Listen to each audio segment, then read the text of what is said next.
En fait, Cynthia, c'est mon cobaye, là. C'est vraiment ça. C'est bon! Première vidéo de Ouais. chaîne YouTube. Salut la gang! Bienvenue sur ma chaîne YouTube. Première vidéo en compagnie de nul autre que Cynthia Dulude. Hello! Invitée incroyable pour une première vidéo, je suis tout à fait d'accord. Alors, en fait, on a filmé une vidéo tantôt sur sa chaîne, donc je vous invite à aller la voir. On a parlé des 10 plus gros mythes de l'industrie cosmétique. Ouais, des mythes persistants. Et là, dans cette vidéo aujourd'hui, on va un petit peu dans la même lignée. Mais en fait, aujourd'hui, j'ai envie qu'on fasse un concept science ou scam. Je l'ai même pas de temps expliqué à Cynthia, là, fait qu'elle sait pas trop dans quoi elle s'embarque. Ce qui est intéressant, c'est que moi, j'ai le côté scientifique, le bagage pour comprendre quelles sont les données scientifiques par rapport à certains ingrédients, certains produits. Pour ceux qui me connaissent pas, je suis chimiste en cosmétique et j'ai une maîtrise en sciences pharmaceutiques, donc ça me permet de comprendre la peau, les cosmétiques. Cynthia, elle... Créatrice de contenu beauté depuis 2011, donc beaucoup d'expérience, mais dans le test de produits, donc appréciation côté consommateur et conseil en lien avec ça. Exactement. Fait que je pense qu'on se complémente bien dans le côté science, mais aussi expérience personnelle, témoignages, données anecdotiques. Dans le fond, en science, il existe ce qu'on appelle la hiérarchie ou la pyramide des preuves. Fait qu'en haut de ça, ce qui est le plus robuste en termes de preuves, c'est les méta-analyses. Ça rassemble plusieurs études, puis ça nous permet de savoir qu'est-ce qui émerge finalement des recherches sur un sujet spécifique. Puis plus on monte dans la pyramide, moins il va y avoir un risque de biais. Alors que plus on descend dans la pyramide, en bas complètement, on retrouve justement les témoignages, les données anecdotiques, genre. Mais tu sais, c'est sûr que là, toi, je te mettrais un peu au-dessus parce que t'en as testé tellement des produits. Bon, je sais pas t'es où dans la pyramide, mais bref, je pense que ça peut être cool de combiner différents niveaux de la pyramide pour finalement faire émerger plusieurs informations. Fait que là, on va se questionner sur les points sur lesquels moi j'ai l'impression que je me fais poser beaucoup de questions, puis le monde ne sont pas sûrs si ces trucs-là, ça vaut vraiment la peine de les acheter. Est-ce que ça fonctionne vraiment? Donc, je parle ici, par exemple, des suppléments de collagène, les masques lumière rouge, crème contour des yeux anti-cernes, est-ce que ça fonctionne vraiment? Le skincare coréen, est-ce que c'est worth the hype ou est-ce que c'est un scam? Les crèmes anti-âge en général, les ingrédients anti-âge, est-ce qu'il y en a qui sont plus appuyés par la science que d'autres? Moi-même, ayant des rougeurs, je me suis souvent questionné les produits anti-rougeurs, est-ce que ça fonctionne vraiment? Jusqu'où on peut aller avec les cosmétiques? Et finalement aussi, les shampoings de pharmacie versus salon. On va parler de tout ça. Je peux te dire en partant que les petits aspirateurs de points noirs, je mettrais ça dans la catégorie scam. Oh my god, tous les produits qu'on voit, que le monde, genre, ça a de l'air miraculeux, il enlève tous les points noirs. C'est bon. Absolument, j'avais même pas pensé à ça, mais ça, c'est un scam. Fait que, tu sais, il y en a quand même des trucs dans l'industrie cosmétique que ça peut être un scam. Puis je pense qu'en tant que consommateur, on a quand même une quantité de temps et d'argent limité. Fait que, tu sais, c'est quand même important de savoir où est-ce qu'on va orienter nos choix de consommation. Fait qu'on va combiner un peu qu'est-ce que la science nous dit, quelle est l'expérience personnelle à Cynthia, puis on va déterminer si c'est quand même de la science ou c'est un scam, genre une arnaque. Premier sujet, les suppléments de collagène, c'est certainement ce sur quoi je me suis le plus fait questionner. Puis j'avais pas encore creusé la question parce que je savais déjà que ça allait être tellement compliqué. Juste pour retourner un peu dans les fondations scientifiques de base, le collagène, c'est une protéine qu'on retrouve dans notre peau, mais aussi dans notre corps, dans nos os, le cartilage. Puis c'est une protéine qui procure à la peau structure, résistance, élasticité, etc. Puis on sait que plus on vieillit, plus on commence à en perdre. Celui qui existe déjà, il se fait décomposer tranquillement pas vite.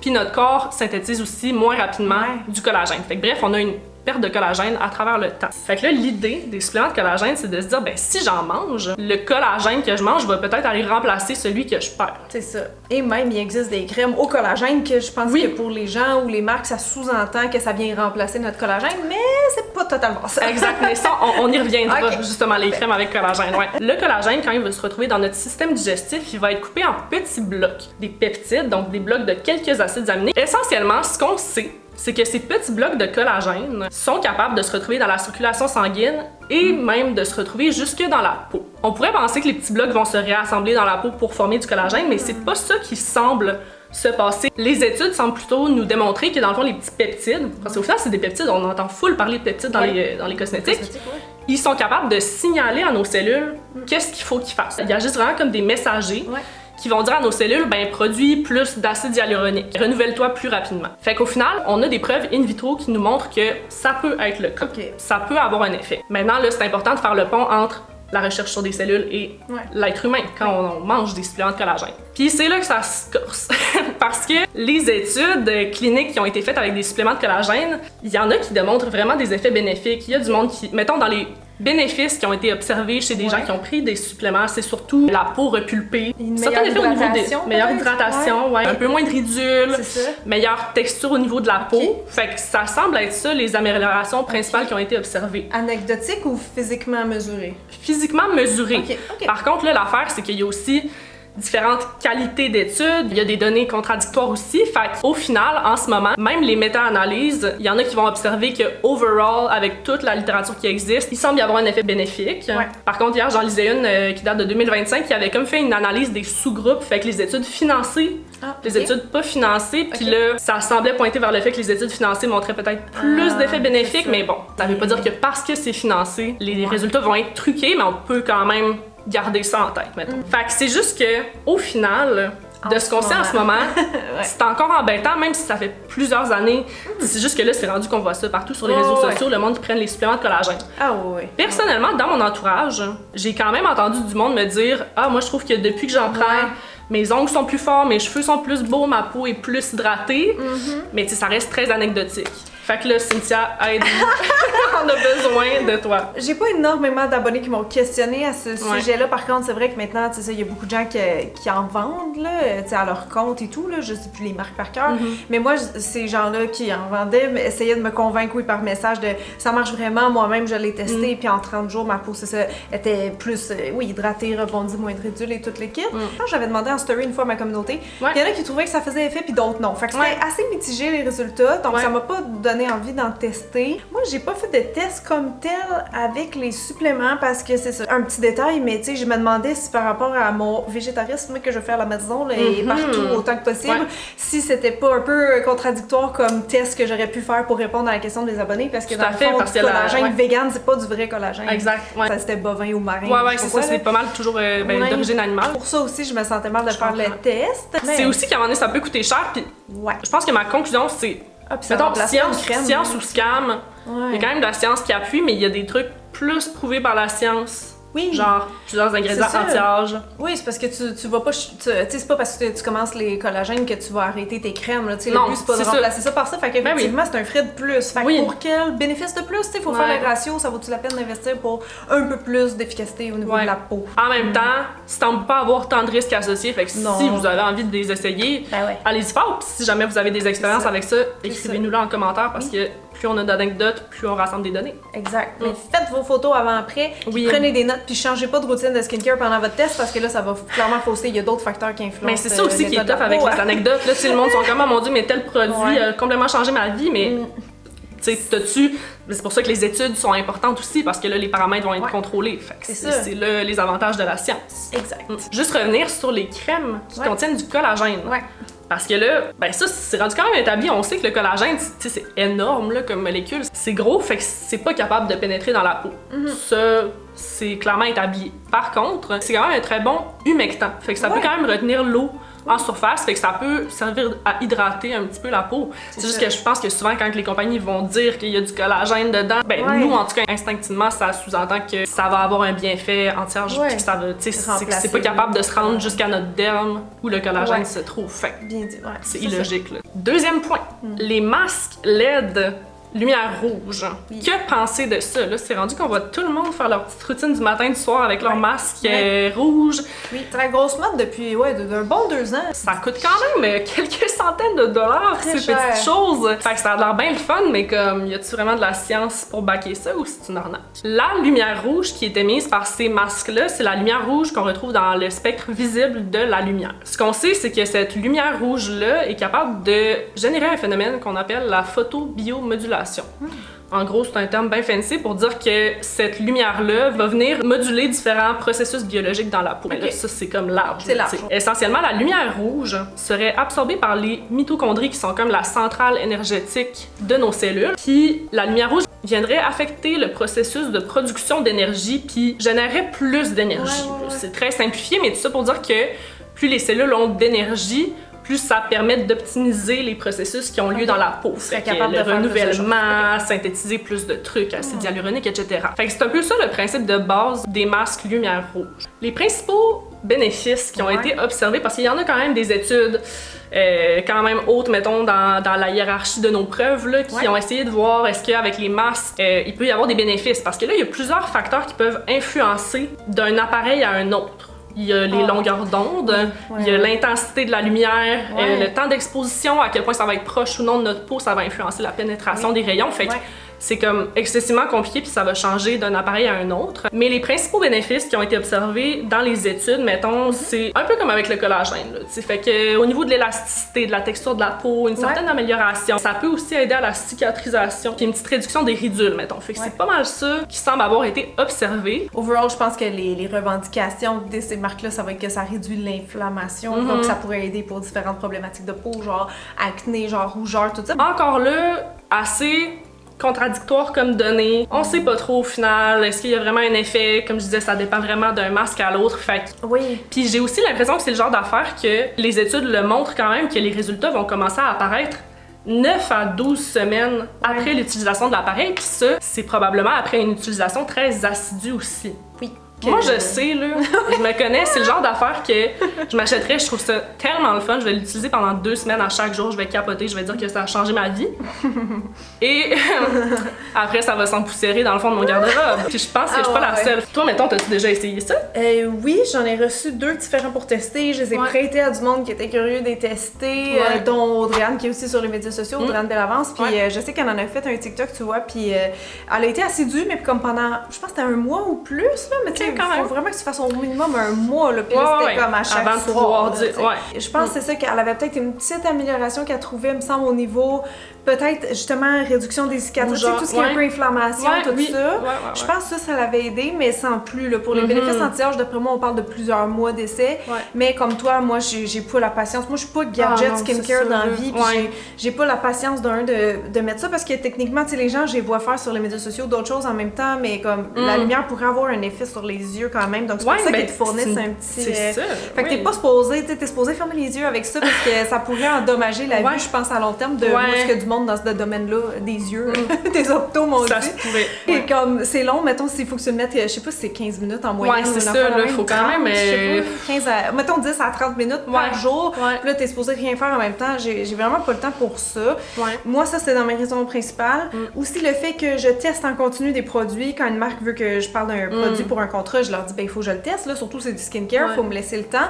Fait que là, c'est-tu la crème qui marche ou c'est le LED, là? C'est ça, là, tu commences à mélanger plein de facteurs. Fait que qu'est-ce qui a amené les bénéfices au final, je te comprends. Exactement. Fait que ça, je trouve ça compliqué. Donc, je l'ai déjà testé comme quelques fois, mais pas de manière assez assidue pour en parler puis vous convaincre d'eux. Mais je connais effectivement du monde qui trouve que ça les aide, que ce soit pour la réduction des cicatrices ou des taches d'acné ou l'acné ou les rougeurs, puis même anti-âge. Mais dans mon cas, je teste trop d'affaires pour savoir. Mais je vais quand même vous mettre en lien. Il y a une fille qui a fait une publication sur son blog qui est tellement détaillée, puis elle parle de la science derrière ça, mais elle a aussi testé énormément de masques. Puis elle a regardé les différents paramètres, mettons les longueurs d'onde, la puissance, tout ça. Fait qu'elle dit comme qu'est-ce qu'il faudrait rechercher. En tout cas, si jamais vous avez envie de vous acheter un masque ou d'en demander un pour Noël, je sais pas moi, parce que ça coûte cher. Ben oui, tant qu'à payer, mettons 500 pour ça ou un autre 400, mettons que le 600, il fait une différence. Je pense que c'est le genre de situation où il faut quand même investiguer un peu avant de faire l'achat. Il y a quand même de la science qui semble appuyer ça, mais comme... moi j'ai pas l'énergie parce que pour ça. Ça, puis les suivantes collagène, c'est qu'il y a tellement de trucs qu'on sait qui sont plus appuyés par des données dans la science. Fait que je suis comme, pourquoi... Ça me semble être... c'est des suppléments cool, mais je fonderais pas tous mes espoirs dans ces choses-là. Non, c'est ça. Bon, là, peut-être la chose qui est la plus centrale, que le monde pense que c'est une arnaque, l'anti-âge en général, le concept de l'anti-âge. Mais c'est sûr que là, c'est large, mais mettons, je sais pas, ma marraine a dit tout le temps à ma mère depuis que j'ai commencé Miss Derm, mais comment veux-tu nous dire c'est quoi, genre... la crème, la meilleure crème. Je pense que des fois, on a peut-être la croyance qu'il y a comme un remède, un remède miracle, alors que dans les faits, ben, tu sais, les cosmétiques, en fait, ils ont quand même leurs limites. Faut voir nos attentes, parce que là, du jour au lendemain, on va ressentir une hydratation, puis après plusieurs mois, on pourrait avoir une diminution des ridules, mais pas complète. Les taches pigmentaires, tout est dommage accumulé par le soleil, ils vont pas s'effacer du jour au lendemain. Il y a ça aussi, là, la crème solaire, c'est un outil de prévention, oui, pour le cancer de la peau, évidemment, mais aussi pour le vieillissement cutané. Je pense que c'est ça mon point un peu, c'est que oui, ça peut marcher très bien l'anti-âge, mais il faut aussi être beaucoup dans la prévention. prévention, au sens où, tu sais, il y a un effet reverse là, qui est possible, mais reste que le mieux, quelqu'un qui a commencé, mettons, dans sa vingtaine, à bien hydrater, bien prendre soin de sa peau, pas l'agresser en faisant des combinaisons ou juste exfolier à tous les jours, parce que tout ça, à long terme, tu sais, c'est comme ton capital beauté un peu, je veux dire, la qualité de la peau, si dans toute ta vingtaine... C'est un organe, en fait, là, c'est un peu comme... notre cœur, je veux dire, si on a jogué à chaque jour toute notre vie, ben c'est un peu comme de la prévention pour des maladies cardiovasculaires. C'est un peu la même chose avec le vieillissement cutané. Oui, là, au sens qu'il n'est jamais trop tard non plus pour commencer. Il y a énormément d'ingrédients anti-âge qui ont fait leurs preuves, qui ont été très fortement étudiés. Parmi ceux-là, il y a certainement la classe des rétinoïdes. Il y en a qui vont se vendre en vente libre, d'autres qui vont se vendre en prescription. Il y en a différentes formes, différentes concentrations. On rentrera pas trop dans les détails, mais ça, c'est définitivement l'ingrédient qui a été le plus étudié puis qui a de nombreux bénéfices. Vitamine C, on sait que c'est super à la fois pour la prévention avec l'aspect antioxydant, mais aussi l'aspect sur les taches brunes, l'éclat de la peau. On a aussi la niacinamide. Bref, vous les connaissez, l'acide hyaluronique, c'est comme les ingrédients qui ont le plus fait leur preuve. Dans le fond, si vous voulez pas vous compliquer la vie, puis pas vous faire trop avoir par le marketing, je pense que d'y aller directement dans ces ingrédients vedettes de l'anti-âge qu'on vient de nommer, c'est une bonne façon. Puis souvent, tu sais, ça va être écrit maintenant, ce type de marketing-là va être plus démontré, mais sinon, il faut juste lire la liste d'ingrédients.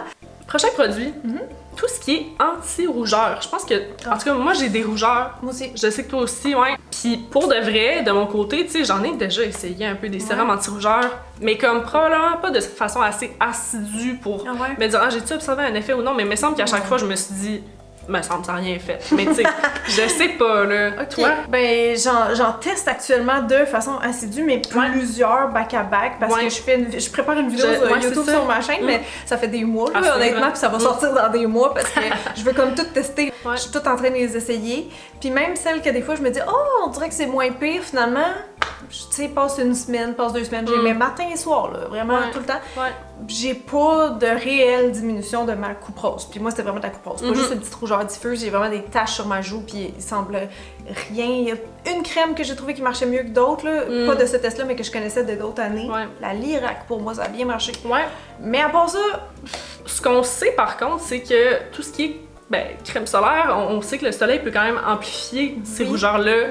Fait que c'est sûr que si vous avez des rougeurs, prévention, crème solaire, mais ça c'est valide pour tout le monde de toute façon. Je le fais déjà chaque jour puis je vois pas de diminution. Non, c'est ça, c'est plus peut-être dans la prévention, pas que ça empire. C'est ça. Parce que moi, les esthéticiennes m'ont toujours dit, ça s'en va pas naturellement. Là, la rosacée, en général, plus tu vieillis, même plus ça prend d'importance si tu traites pas. Absolument. Ça va pas se résorber. Et j'ai testé le laser V-Beam 2 fois parce qu'on m'a dit que c'était vraiment un laser vasculaire puis que c'était bon pour ça. Puis la première fois, à l'endroit que je l'ai fait, ça a vraiment bien marché. Pendant une couple de mois, j'étais effectivement 100% débarrassée de ma rougeur. Oh my god, wow! Mais après ça, je l'ai refait dans une autre clinique de manière plus douce, j'ai l'impression, et ça n'a pas donné de résultat, mais pas du tout. Alors j'ai payé des centaines de dollars en vain.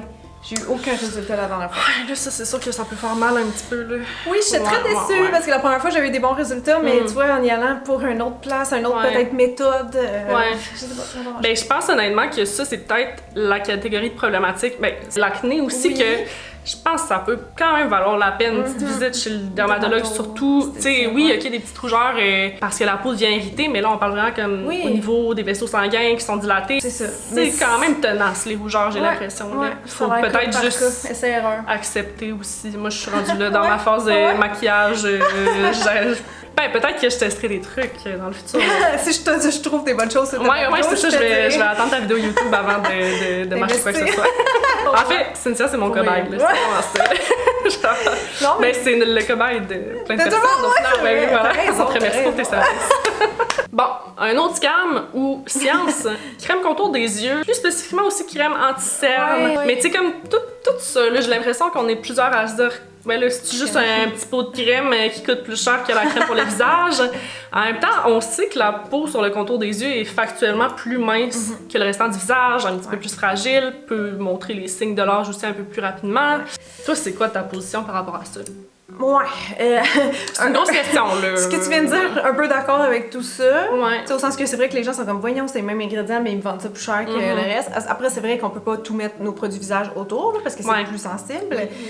Oui, genre, bon, il y en a pour qui ça va être trop gras. Ou même carrément des réactions. Tu sais, mon oncle, à un moment donné, il m'avait envoyé une photo, puis il était devenu tout comme de l'eczéma, là, c'est pas pierre, là, puis c'est vraiment une réaction parce qu'il s'était mis directement de l'anti-âge trop fort, tu sais, de visage, mais qui allait pas sur le contour des yeux. Fait que certains produits, des fois, trop forts pour cette zone-là. C'est une zone sensible, fait que je mettrais pas n'importe quoi là. Moi, je trouve l'effet, mettons, dans le anti-cerne, anti-poche, je trouve que les petites affaires à billes, c'est le fun, c'est frais. Rafraîchissant, là. Froid. Pour le côté anti-poche, il y a un petit effet là, de dégonflement, de drainant, qui va être temporaire, mais qui peut aider quand même pour les poches. Par contre, autant pour les cernes que pour les poches, je trouve que le maquillage gagne haut la main. C'est comme 100%. Genre, je pense pas qu'on peut. Non, ça non, peut mais c'est ça. Puis, au niveau des cernes, il y en a différentes catégories. Il y a les pigmentaires, les vasculaires, puis celles. Mettons, si le monde a comme un creux, c'est l'ombre un peu. Juste comme comment ton visage est fait. Ouais, 3D. Oui, la physionomie, non, t'as raison. Ça, bon, évidemment. Ben, tu sais, le maquillage, encore une fois, peut aider à ce niveau-là. Si c'est comme un cerne pigmentaire, peut-être qu'il y a certains ingrédients éclaircissants, mais quand c'est vasculaire, mettons, moi, c'est plus ça. Comme moi, on voit beaucoup les veines sur mes paupières, en dessous des yeux. Ben, ça va plus en fonction de à quel point je suis fatiguée. Des fois, j'ai l'impression. Moi, que je dorme 8 heures ou 7 heures, 8 heures ou 12, là, je suis pas mal sûre qu'il faut quand même que je me mette un cachant. Ah, non, comme aussi, c'est vasculaire. Là. C'est ça, c'est que la peau est fine, donc tu vois juste plus qu'est-ce qu'il y a en dessous de ta peau. Parce que là, hier, je regardais un petit peu dans la littérature scientifique, tu sais, on voit plein de crèmes avec de la caféine, mettons, là, on dit que ça pourrait affecter la vasoconstriction, fait que faire en sorte que nos vaisseaux sanguins paraissent moins. Honnêtement, les études sont pas... mettons, il y a une étude qu'ils ont testé un gel... juste comme hydratant avec les sans caféine, puis les deux ont eu le même effet sur les poches, justement, juste parce que c'était un peu rafraîchissant. Fait que, tu sais, il peut quand même y avoir une absorption par la peau, mais de là à dire. Ouais, c'est ça, ça a l'air que. Moi aussi, c'est ce que j'ai entendu, l'affaire de vasoconstriction, comme à quel point ton cosmétique, faut qu'il soit fort pour que ça réalise ça en dedans de toi. Puis aussi, on s'entend que c'est juste un cosmétique aussi, c'est pas un médicament, fait que techniquement, c'est pas trop supposé. Fait que. Moi aussi, je pense qu'on est juste comme. Ça, c'est quand même un scam un peu. Pour anti-cerne, oui. Moi, je pense que anti-cerne. Shampoing pharmacie versus salon. Ce qu'on sait, c'est qu'il n'y a pas une corrélation directe entre le prix et la qualité d'un produit. On en a parlé dans l'autre vidéo aussi à Cynthia. Honnêtement, il y a beaucoup de monde, de façon anecdotique, qui m'ont dit que leurs cheveux n'ont jamais été aussi beaux que quand il y avait utilisé des produits de pharmacie. Fait que moi, ça pèse quand même dans la balance pour moi. T'sais, si vous aimez votre shampoing à 50, 100 $, allez-y, mais comme perso, c'est pas vraiment ça sur quoi j'ai envie de mettre mon argent, mais toi, Cynthia, je pense que t'as quand même investigué la question. Oui, moi j'en ai fait une vidéo YouTube carrément sur ma chaîne, puis quand j'ai fait un test à l'aveugle auprès de ma communauté, tu vois, il y a eu quand même plus de votes du côté pharmacie. Qui trouvaient que tes cheveux étaient plus beaux. Puis j'avais pas nécessairement utilisé un shampoing qui contenait des silicones, tu vois, parce que souvent les gens, ça va être ça le contre-argument, c'est comme, ah ben oui, c'est plus beau parce que tu utilises telle marque qui est remplie de silicone, fait que c'est sûr ça fait briller le cheveu, mais c'est pas réellement bon, puis tout ça, mais il y a tellement de nuances à apporter là-dedans. Il y a tellement de nuances, en effet. Oh my god. J'ai mis mes cheveux dans les deux cas, mais tu sais, faut partir de la base aussi. Est-ce que j'ai des cheveux en mauvais état? C'est super endommagé? Non. Décoloré, tout ça, non. C'est ça. Il n'y a rien de particulier. Est-ce que mes attentes sont très grandes envers mes cheveux? Moi, je considère que j'ai des cheveux faciles à coiffer, qui sont genre, tu sais, in-between, sont ondulés, tout ça. Tu sais, au sens que peut-être quelqu'un qui a des cheveux colorés va trouver que telle marque marche mieux qu'une autre, ou des cheveux frisés va sentir plus d'hydratation. Mais c'est quoi votre besoin, vos attentes, mais Mais on peut pas mettre tout dans une catégorie. Moi, c'était vraiment ça ma conclusion parce que oui, souvent ils pensent que les ingrédients de pharmacie, mettons, c'est moins bon parce que c'est plein de silicone puis tout ça, mais tu sais, je pense à Herbal-Essence avec qui j'ai collaboré dans la dernière année, sont toutes zéro, sont zéro sulfate, zéro parabène, tout est à zéro, tu sais, sont très dans la mouvance comme clean green et tout ça. Donc on n'est pas tant fan, mais non, mais le produit, qu'il n'y avait pas ces ingrédients-là qui d'habitude on dit ben les shampoings de pharmacie sont pas bons à cause de ça. Fait qu'on peut pas mettre tout le monde dans le même bateau, tu sais. Puis à the end of the day, le produit, il sent super bon, il mousse. Tu sais, tous les shampoings de pharmacie devraient être capables de laver vos cheveux, on va s'entendre sur ça. Fait que c'est à partir de là, est-ce que vous voulez qu'un shampoing, tu sais, mettons peut-être votre chum, il s'en fout, qu'il y ait d'autres bénéfices, il veut juste un shampoing qui mousse. Alors pas besoin de payer plus, 100%. À base, c'est pas mal les mêmes ingrédients. C'est vrai que dans les dernières années, les shampoings de salon, ils ont commencé à retirer certains ingrédients, mais avant, c'était quand même il y avait beaucoup de silicone aussi avant les produits de salon. Puis les silicones, il y en a tellement différentes formes que souvent on va retrouver certaines formes de silicone encore dans les shampoings de salon, puis parce qu'ils sont super efficaces là, comme ingrédients, ça vaut pas la peine de les éliminer au complet, mais bref. Ils sont tous démonisés parce que les gens font comme une grosse catégorie, comme avec les parabènes, comme avec ci, ça. Comme avec tout. C'est une question de nuances. Il y a des affaires que je trouve plus efficaces. Je sais pas, du côté salon, puis d'autres comme justement un shampoing que je vais être bien correct avec un shampoing de pharmacie. Et finalement, en fait, il y a eu un gros hype autour du skincare coréen, les produits pour la peau qui viennent de l'Asie. Est-ce que ça vaut vraiment la peine? Personnellement, j'ai juste testé pas mal les crèmes solaires. Ils ont beaucoup plus de filtres solaires autorisés en Asie que nous parce que eux, c'est réglementé comme des cosmétiques, fait que ça donne plus de flexibilité. Puis ça fait en sorte que leurs formulations sont incroyable comparativement aux nôtres. Toutes les personnes dans mon entourage à qui j'ai fait tester ces crèmes solaires-là sont tombées sous derrière. C'est rien de ce qu'on connaît. Fait que ça, 100% science worth it. 100% c'est vraiment pas un scam. Non, de mon avis aussi, pour vrai, c'est les meilleures crèmes solaires au monde. Et je pèse mes mots parce que toutes celles que j'ai essayées sont wow, sont pas... Tu sais, ce que les gens aiment pas de la crème solaire, c'est gras, c'est collant, ça pue. Tout ça, bye bye, avec la skincare asiatique. Exactement, tout à fait. Puis t'as-tu testé, mettons, des soins pour la peau réguliers? Depuis 3 ans, facile. Écoute, moi j'adore. Moi je suis vraiment quand même vendue là, fan. K-Beauty. Ouais, parce que je trouve qu'en général, ils ont quand même des produits qui sont bien tolérés par les peaux sensibles, je trouve. Même si des fois, ils sont quand même dans le côté naturalité. C'est des affaires comme la Centella asiatica qui est bien tolérée. Ça va pas être des essentiels. C'est ça, exactement. Fait que c'est quand même bien pensé pour ça, que ça convient aussi à beaucoup de types de peau, parce qu'en général, je trouve qu'ils sont très forts dans les textures très hydratantes, mais légères. Sensorialité, Genre, c'est comme tu dis, oh mon Dieu, ça va être grosse, puis finalement, ça fond, tu sais. Fait que c'est des textures que même une peau grasse, j'ai l'impression qu'elle pourrait aimer comme une peau sèche. Fait que souvent, c'est des textures gel ou assez légers. Fait qu'autant dans le solaire que dans le régulier, là, ça marche bien. Je trouve que le prix est compétitif aussi, vraiment, là, versus, mettons, aller chez Sephora, acheter du Drunk Elephant ou je sais pas quoi. Je trouve vraiment que j'ai eu plus de résultats, justement, pour moins cher. Fait que quand on dit que le prix, c'est pas un gage de qualité, là. Mais je pense que, il y a une expertise puis un avant-gardisme que je reconnais souvent dans les cosmétiques asiatiques, dans des textures nouveaux genres ou des de l'innovation, dans le fond. Ils sont à la porte du futur pour moi. Souvent dans ce que je vois ou dans ce que je teste. Incroyable. Non, je te jure, pour vrai, je trouve qu'ils sont vraiment rien avancés. De moins, la porte du futur. Mais ça veut pas dire que les autres crèmes sont pas bonnes. Pas en tout, mais pour moi, pour mon type de peau, mettons déshydratée, je sais que sur ma chaîne, j'avais fait un crash test. Comme un peu les cheveux, cher pas cher. J'avais fait, je pense, c'était French Pharmacy versus K-Beauty. Parce que French Pharmacy aussi, c'est excellent. Oui, totalement. Mais tu vois, pour mon type de peau, je retrouvais plus tu trouvais plus ce dont tu avais besoin dans le fond dans le K-Beauty. En termes d'hydratation, je trouvais, Bref, produits coréens, produits asiatiques, cosmétiques. Pour moi, c'est pas un scam. Non, zéro un scam, pas du tout une arnaque. On adore, c'est ce qui fait le tour des points les plus chauds que je voulais qu'on aborde aujourd'hui. J'espère que ça vous a peut-être convaincu soit d'acheter certains produits ou de plus en acheter finalement. J'espère que ça vous a aidé un petit peu à naviguer ces zones un peu plus incertaines. Oui, puis on a hâte de vous lire. Fait que laissez des commentaires sur qu'est-ce que vous avez essayé dans tout ce qu'on vient de nommer. Oui, absolument. Puis si vous avez appris des choses. Merci d'avoir été là. Abonnez-vous à sa chaîne. Elle n'a pas encore le réflexe de dire parce que c'est une nouvelle YouTuber. Abonnez-vous. Je fasse la promo. Allez vous abonner. Ah ouais.